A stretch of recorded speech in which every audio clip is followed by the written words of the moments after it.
I'm sure you've heard of Skype. It's a free instant messaging program allowing voice and webcam chat with people the world over. I've been using it to keep track of old friends. We all went off to college a fortnight ago. Last week, I was talking to Annie, a girl I used to go to school with.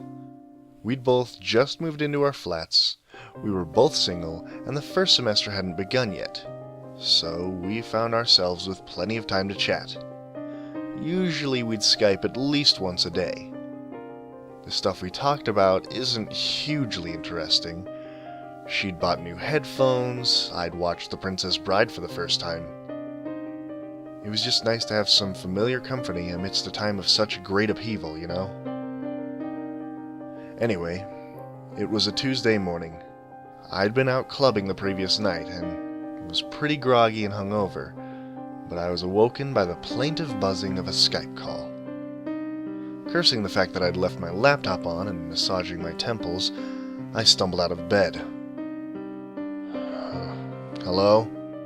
My bleary eyes struggled to focus on the painfully bright monitor before me. Annie was, of course, dressed, made up, and grinning, sporting her new headphones. She gave me a cheery wave, to which I responded with a half smile. "Well, aren't you just the life of the party this morning?" she teased. "You should have seen me last night. My dance moves put the whole club to shame. Big fish, little fish doesn't impress anyone. Hey, don't you have an introduction meeting with your tutor today?" I glanced at my calendar, but the ink refused to stop squirming on the page. I assumed she was right, but even the small amount of sunlight seeping into my gloomy domain under the curtain was eye-watering. "Yeah, fuck that," I groaned. "What about you? What are you doing today?"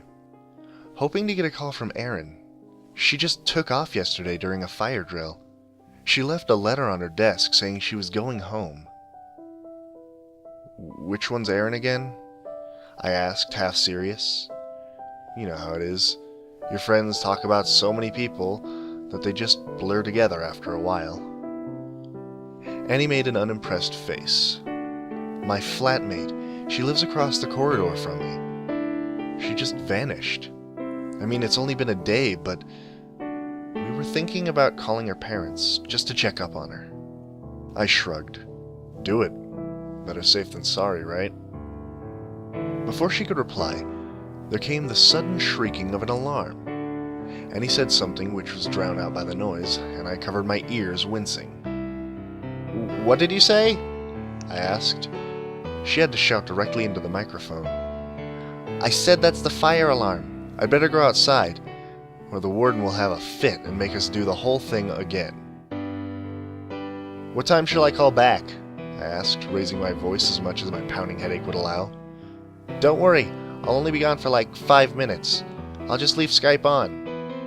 With that, she was gone, pulling the headphones off and placing them on the keyboard. After a few minutes, the alarm cut out. Then, the door opened. It wasn't Annie, though. It was wearing a blue, paint-stained boiler suit, a beanie-style hat, and a mask made from the bleached skull of some goat or sheep or cow. My eyes were drawn to its hand, however, a rubber glove wrapped around a hook, the kind you see behind the counter of a butcher shop. For a few seconds, I just sat there, numbly wondering if it was Annie playing a creepy joke on me. Then, I snapped into action. "What the fuck do you think you're doing?" I yelled. "Who are you?" There was no response from the figure. It couldn't hear me. The headphones were still plugged into Annie's laptop. Instead, it simply stood there, taking in the room. A few seconds later, it began to approach the desk. I fumbled for my phone.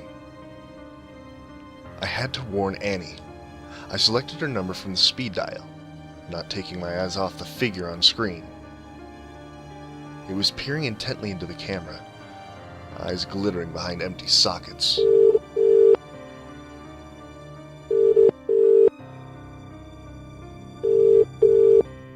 The masked figure froze. Then, Slowly and deliberately, it reached its free hand off camera. I squinted against the pixelated image. Then, my heart sank. It was holding Annie's phone. She'd left it on her desk. The figure cocked its head to one side, throwing me what I presumed was supposed to be a look of pity before hitting the off button on the mobile and placing it beside her laptop. It reached into its pocket, produced something white, and dropped it atop her keyboard. I only saw it for a second, but it looked like an envelope. It wandered across to her wardrobe, opened the door, and climbed inside, stooping to fit.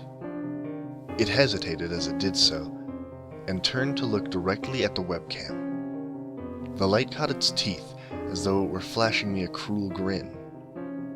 Then, it pulled the wardrobe shut. I glanced down at my phone. I had to call the police. There was no question of that. But even as I dialed the first number, I realized the futility of the gesture. There would be the bother of them finding and contacting the department in Annie's city, 50 miles away. But I called anyway.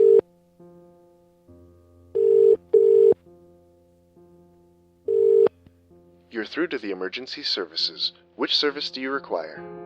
Yeah, I need to talk to... I paused mid-sentence. I had paused because the door had opened, and Annie hurried inside.